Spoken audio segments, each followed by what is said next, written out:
welcome everyone to this week's webinar.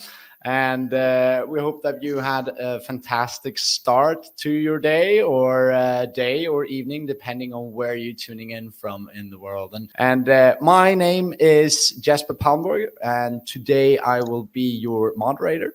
And today we will have a very, very interesting panel featuring claims technologies and fraud detection, where we will see where the industry today and how it's today is dealing with fraudulent matters efficiently, some potential pitfalls with the developing technologies, and of course what we can expect in the near future that we really have. And Brad, I'm allow you to start on this one. Will we ever be able to eliminate fraud completely?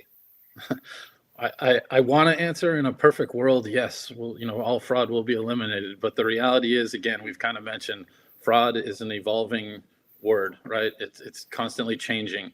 And I would also suggest that we don't just look at fraud like down one particular path. So we may think of things like fraudulent claims, but you could also define fraud to be, again, some of the largest insurers that we work, they work with their own, employed workforces of adjusters, and they also leverage contractors to go out. And there can be fraud within that. You can have, your own employees trying to trick the system or game the system. Absolutely. You can have underwriting frauds.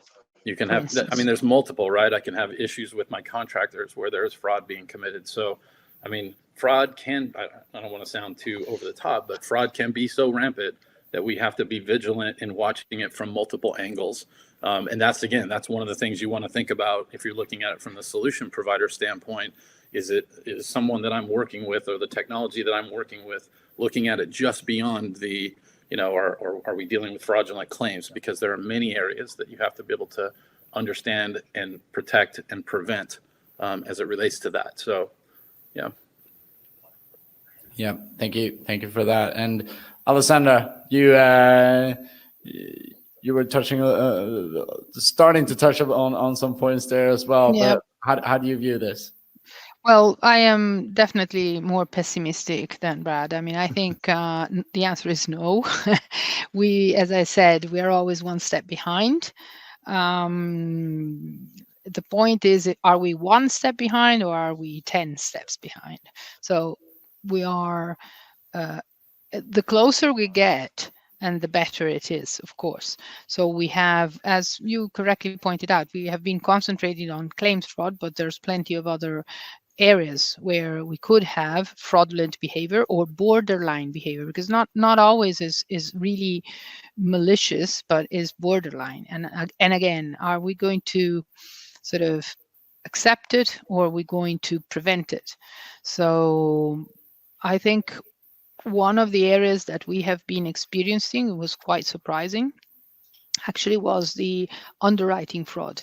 So in the case where people were, let's say, contracting or underwriting a policy to customers that didn't have the right, faking the documents or whatever. So this is a sort of either an internal or external fraud, depending whether the agent is an employee or not, but definitely something that has to be looked very much into detail. So I think it's a never-ending, let's say, fight. Where, like doping, if you want, they're doping athletes, doped athletes are always one step ahead. This doesn't mean that you don't need to fight. You don't need to understand what is the effect of some specific treatments when taken in a massive dose on the performances of an athlete, but it's quite likely, to be realistic, that there will always be somebody that knows something a little bit more and tests it, and then you go there and react. But reaction has to be fast. If reaction is fast enough, I think we are closing the gap. So that's my point of view on this. Thank you for that. And Ralph, I'll allow you to join in on this one as well. Fully agree with the other panelists. I don't think it will be ever possible to prevent fraud to happen. Ideally, though, I must say, with the best tools, we will be able to reduce it significantly. With AI, that obviously relies on data, and that data being better quality, more available, and also to a good quality, we will be able to improve what we're doing in that space. But the point that Alessandra has made, I think, is really important.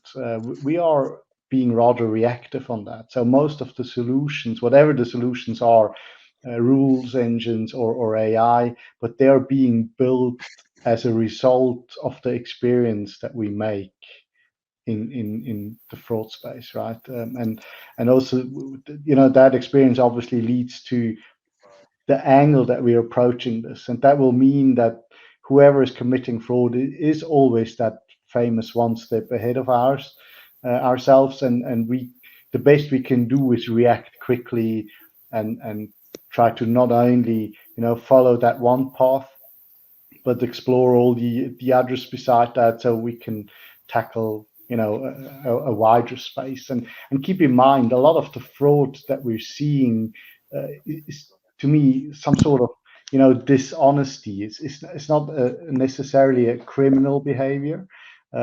It's more like tweaking claims lists and items, tweaking the story a little, and that doesn't result in an expensive fraud, per individual case, but it's the actual volume that changes the game at the end.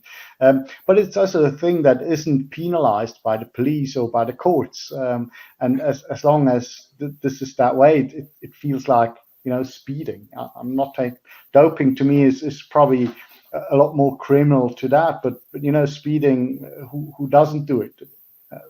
I may ask, because it's not penalized, and as long as this dishonesty piece feels exactly like that, it's probably going to be there always. And the other dimension of this is the real professional fraud committed by real criminal minds, criminals.